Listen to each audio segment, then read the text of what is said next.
Among the sick, a hospital staff explodes before the deadly disease was identified. More and more civilians had been reported to display symptoms of the virus. There is increasing fear and desperation among civilians, and reports have come in that the traffic is starting to direct to the city border. We have an audio excerpt from earlier as one man was arrested by the police in chemical protection suits after refusing to turn back. We also have word from the incident commander on the ground floor who will update us on the situation. Ryan, we've got land cars filled with angry passengers threatening to pass up barricades across the border. There are about 200 people here. The armed response units are standing by.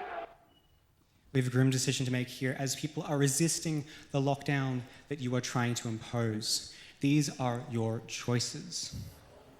Now, I'm going to give you a little bit of context here, because I feel like most of your eyes have immediately gone to beanbag guns. Just as a little additional information, these beanbag guns are a form of riot control measure. Can you read out the additional information? Okay. So, yes, beanbag guns are a real thing. The bags weigh about 40 to 50 grams and are packed in the cartridges and fired from shotguns, releasing the bags at high speed. The beanbags have a higher surface area than bullets, theoretically limiting the ability to penetrate skin. They are usually fired from a standard 12-gauge shotguns. Beanbags are accelerated to speed about of 90 meters a second. Now, of course, this would ideally be non-fatal. There is, however, a risk of broken bones, serious bruising. Riot control measures. This is more safer, more conventional measures. We're talking pepper spray. I think it says tasering. A little bit less potent, but still very much in your artillery. And then there's, of course, the first option, arrest those attempting to escape. Can we hear some initial thoughts? Some hands? Yes, Oliver. I think option 2 would be the best out of all the three.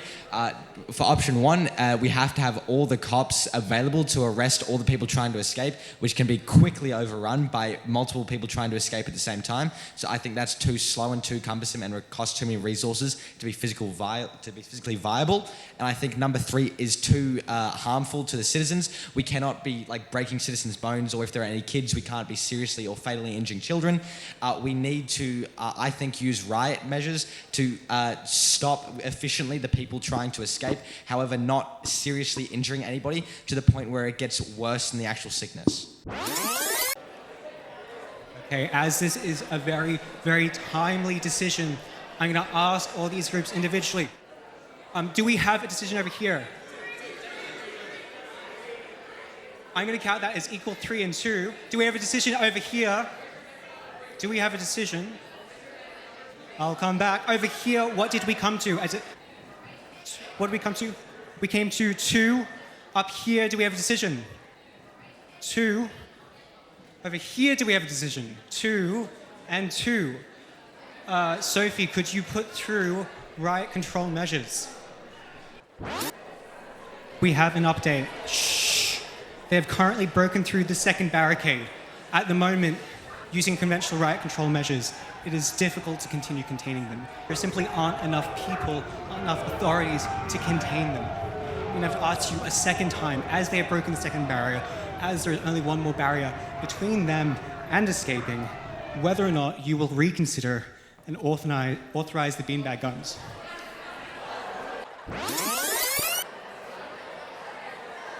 Alrighty, we don't have much time here. But it's a very important decision. I'm going to ask a few people to say why they picked each choice. We reckon beanbag guns should be authorized, as so long as they have less than a 60% death rate, they are better than the since the disease has a 60% death rate and beanbag guns supposedly have a 0% death rate, therefore they should be better than the disease. And they're already at the last barrier, and if they do escape, they could possibly infect the rest of the country. We're talking about... Okay.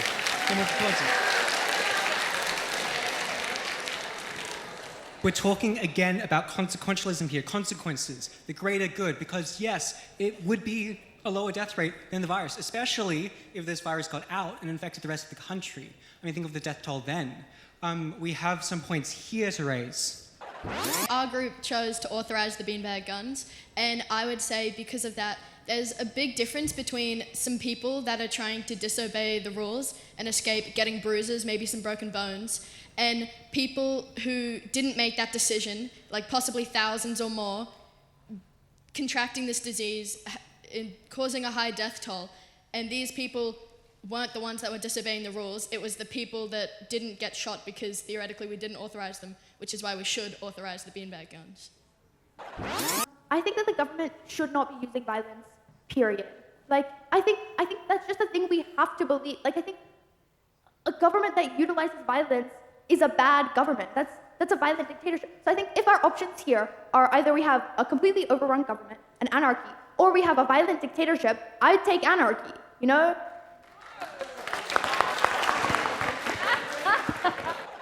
So, counter argument.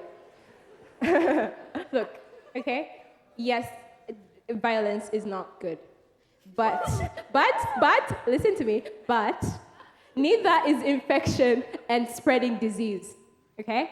So, the people that are running and overrunning these barricades, they are the strongest of the nation. They're not mothers carrying babies, okay? Just shoot them.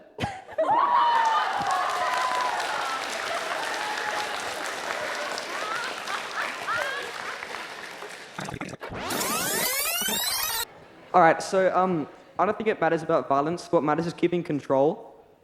So if we were to, show that we were taking the situation seriously and that we realized that we had to keep people that we would use force to keep people in line, there's already a risk of the mass hysteria of the virus leading to more dire, like, countrywide riot outcomes, which could, like, destabilize the country in a way. So we have to show that we're capable of being more powerful than the people and stopping this. I'm afraid we have no more time, so we have to make a decision.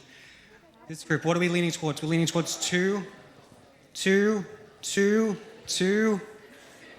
kind of two, and two. Can we authorize the beanbag guns?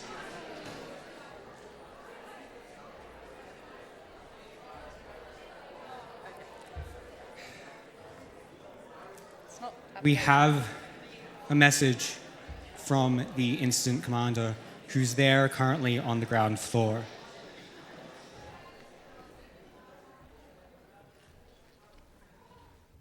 Two people are seriously hurt. It looks like they might have broken a bone, but everyone else is heading back. It seems that the beanbag guns were effective. People are heading back into the tent cities. People are starting to listen a little bit more.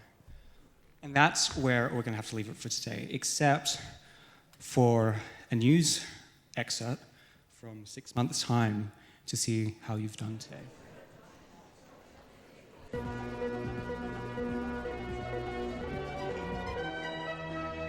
It has been 6 months since the identification of patient 0 in Sanver Hospital. While this was a near miss, health experts continue to monitor the situation closely to prevent any resurgence of the outbreak. That's where we leave it for now.